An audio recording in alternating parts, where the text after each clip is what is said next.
Happy women's day అందరికీ. ఇవాళ మీటింగ్కి వచ్చాము. మా గిద్దలూరులో చిత్రాల కళ్యాణ మండపంలో అయితే ఈ మీటింగ్ జరిగింది. మహిళల దినోత్సవం సందర్భంగా ఇక్కడ శ్రీ ముక్తముల అశోక్ రెడ్డి ఎమ్మెల్యే గారు ఈ మీటింగ్ అయితే నిర్వహించారు. ఈ మీటింగ్కి వచ్చి మీటింగ్ అయితే చెప్పారు. చాలామంది ఇక్కడ మా ఆర్పి గుల్జారక్క ఇక్కడ వచ్చేసి చాలామంది కూర్చున్నారు. మా సభ్యులు అంటే డోక్రాలో ఉంటారు కదా సభ్యురాళ్ళు, మా అందరూ ఆర్పీలు అలాగే మెప్మా ఆఫీస్ వాళ్ళు అందరు వచ్చి ఇక్కడ చాలా మంచిగా అయితే చేశారు.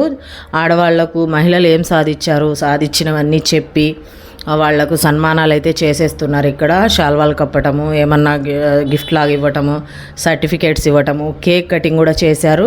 చాలా మంచిగా అనిపించింది. ఇక్కడ వచ్చేసి అందరూ లోన్లు అవి తీసుకున్న వాళ్ళు ఎలా చేసుకుంటున్నారు ఏంది అనేది మైకులు పట్టుకొని చాలామంది చెప్పారు. నేను కూడా ఏంటంటో చెప్దామని వెళ్ళాను, కానీ అక్కడికి వెళ్ళాక కొన్ని చెప్పేటప్పటికి మర్చిపోయాను నేను. తర్వాత వచ్చేసి నాకు కూడా ఒక శాల్వా అయితే కప్పి సర్టిఫికేట్ కూడా ఇచ్చారు. ఇంకా లాస్ట్లో ఇక్కడే అందరు కలిసి భోజనాలు అయితే చేసేసారు. చూడండి ఎంత ఫుల్గా వచ్చారో జనాలు, చాలామంది వచ్చి భోజనాలు అయితే తింటున్నారు. ఇంకా మజ్జిగ తాగి వచ్చేసాము. ఓకేనా, వీడియో నచ్చితే లైక్ చేయండి.